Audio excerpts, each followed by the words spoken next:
Aisata Kamara. My topic today is about violence against children.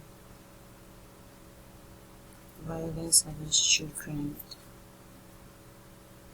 is so broad, and why I choose this topic is because of I've seen children are undergoing so many violence in the world, and this includes infants and also young children being maltreated by people they love and also being abused.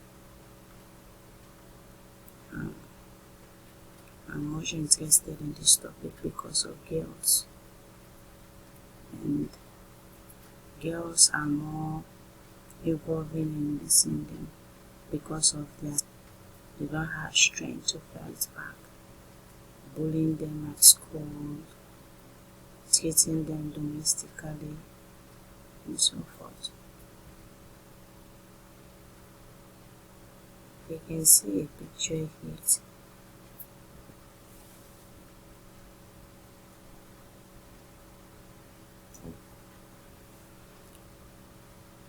In this child, it really shows that girls are more in domestic violence, and we have come to understand that violence can really lead to serious consequences.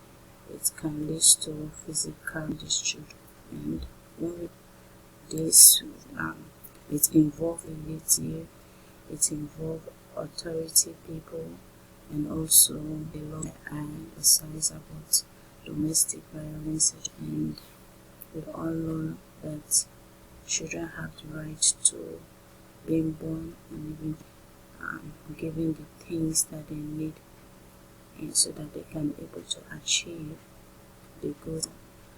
But if has come a better future for these children, and now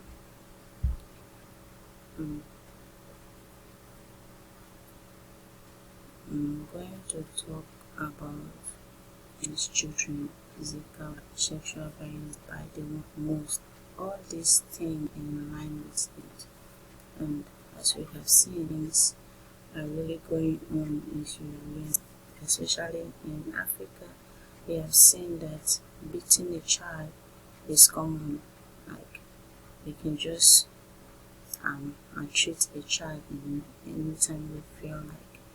But with this, it really helped me that I'm able to stand tall to help these children, to help the family members and community members to take aware of how they should treat these children. And I know help that I'm going to get will help me to actualize this goal.